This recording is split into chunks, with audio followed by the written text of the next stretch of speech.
triangle.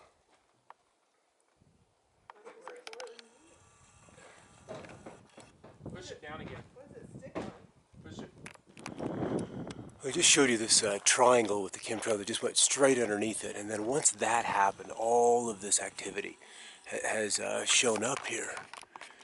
And I don't know, there's a wave with this trail going straight on through it, this one, and then another one a little bit off in the distance.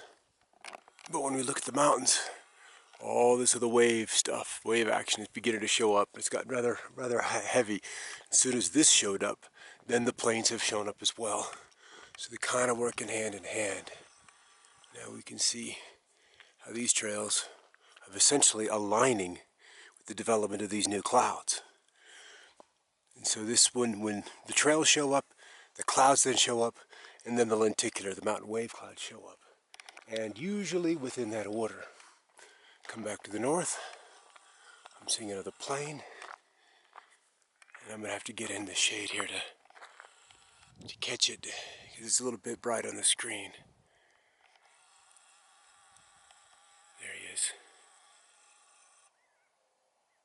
Push on in. So that's his paint scheme. He's not leaving too big a trail. But watch as it approaches the cloud zone. You'll see how it'll interplay and work with the trails that are already showing up over these mountains. So this trail is about to get serious. Back in. It's Delta. Delta with the tall dark blue tail with the red pyramid, red triangle. Reddish geometry. See now the tail's sticking a little more. And there it goes. So that's what we've got going on.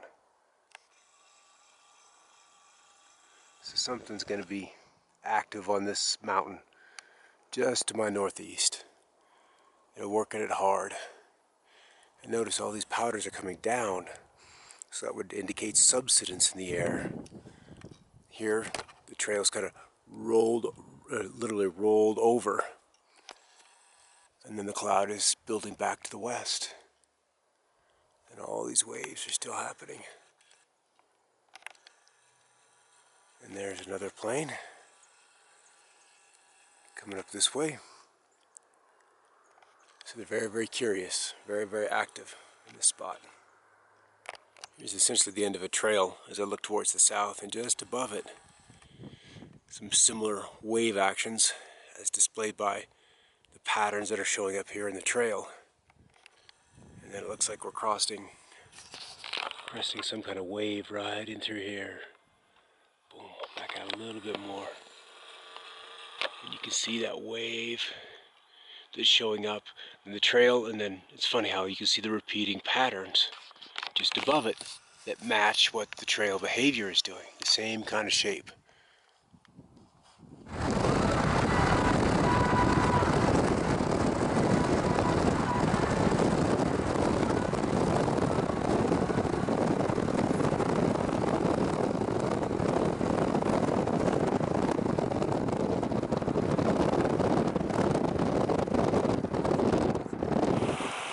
Kind of an odd lenticular. This is Mount Blanc on the southern end of the Sangres.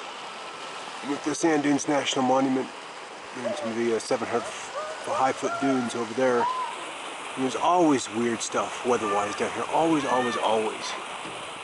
And we've had a stack of lenticulars that I'll give you a quick little scan by as we're driving in here. We're just outside of Hooper with the Sand Dune Pool. There's all this texture. One would not expect to be able to maintain its integrity or its definition as it rolls very quickly across an airfoil. But yet we see this almost Stonehenge-like structures on top of this cloud. And that's not going to happen. You just shouldn't have that happen. You get look at this geometry. It's just not going to happen unless this is some kind of an artificial construct. And that's the only thing that will explain this from happening, from it being into place. It's just too bizarre. And then, of course, we've got trails. There's another lenticular coming together. And, of course, we've got a marking trail on top, another one coming up from behind. Or maybe that's, yeah, another one coming up from behind. So it's just bizarre. So we got to push on in here. 2-engine pup. But in any case, that's what I'm interested in, is this guy here. That's just weird. I have funky clouds just coming up over the mountains here. These look like cumulus, but there's something else going on there. There's another one over here that had a nice knot. It's kind of gone tubular. And this is all just kind of odd. 3 planes come through. Got another lenticular, another wave cloud. You can still see the wave action in it. And then a Continental United flight just left this trail. It's there now. And so most of the time it looks like just contrails, but when they need to, they'll leave a chemtrail. And then he has to be where he needs to be, so he can't be flying passengers doing this stuff. Has to be a dedicated fleet. A fleet of clones. There's something happening. Well, there's another plane coming up in there. So there's definitely something happening here.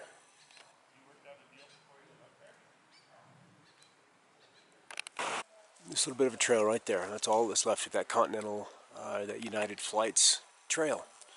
But it happened to be right in the middle of a whole new growth of clouds.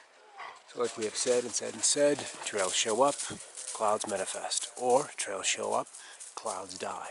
There's a relationship. Shooting through the upstairs window. Had our lenticulars in place all day. Some nice, potent waves rolling across these mountains. Huge, huge, huge, huge. Certainly indicative that these are not lenticulars in the traditional sense. There's something else. And here are the waves to show it. I've got time lapse going, so we'll have a look at that. Hello everybody, Sunday, December 9th, 2012. Scott Stevens here in southern Colorado, where we just had a close call with a wintertime event in the San Luis Valley. And on the time-lapse imagery, we'll see these great arcs, these great, actually straight lines that probably do bend with some arcs on the end, right in through here. And all of these straight lines where we have an interaction, then we can get snow out of them, and I'll show you that on time-lapse. But we can see all of these individual holes, boom, boom, boom, boom, boom, that are all focus points. And out of these focus points, we see ripplings. Then we also see the lift that then is allowing precipitation to generate. It's very simple, but it's also very intricate how they have worked this system of weather modification in place. We've got a nice little zone of chemtrails across the Grand Canyon on the tail end of the storm. They love to work high pressure zones. That is one of their favorite places to work. And so it brought my attention to this today. There was some emails from Florida, where the weather looks rather benign, lots of clouds in place, but a cold front off to the west in the mid-Mississippi, lower Mississippi valleys, with some very chilly air in the wake of it. And again, I'm down in here, where there's this one trough working through. It's kind of kept the winds in a little bit of chaotic situation, but again, with very, very light snows. The primary low developing across northern Illinois and into Iowa this evening. And we're seeing the nice easterly breezes across the Great Lakes states with light to moderate, even heavy snows at times across Michigan. But it is the southeast that's underneath the high pressure. What is curious, and we'll go to one of their late in the day satellite images, and you can barely make out some of the chemtrails in here. And it was an intense day. They're even a little bit thicker here, as there is a touch more daylight as we get towards Alabama, Mississippi, and Georgia. But if we go to the animated satellite imagery, and in this particular case, the water vapor imagery, you can see these trails.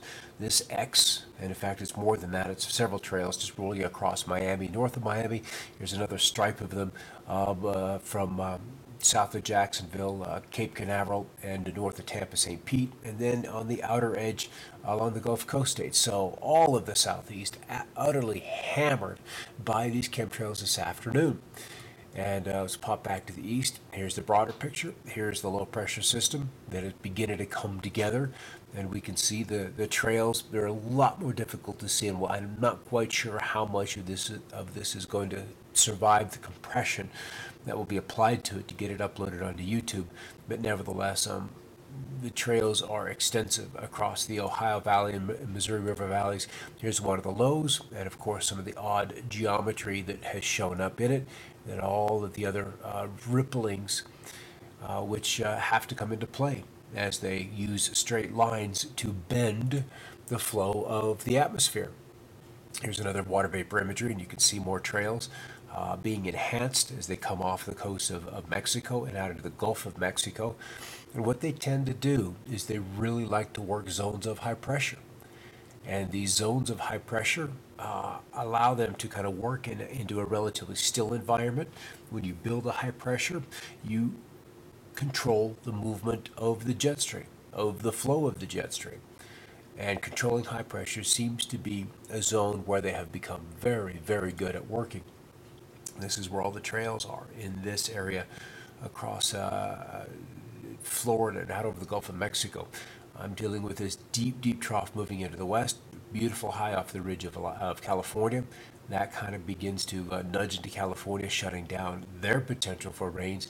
And indeed, this high then retreats farther off into the North Pacific, opening up the way for a series of impulses to roll off the North Pacific and then impacting the western U.S. These storms drop down and then begin to swing across the Gulf coastal states. So another round of thunderstorms is very likely Wednesday, Thursday across the southeast, while the rains will once again be pressed into and through a good chunk of California, if not the entirety of the state, Wednesday night, and into Thursday, and then finally into the southern Rockies and into the southern high plains where the drought is so extensive and so intense, likely to get some relief from that dryness towards the end of this coming week.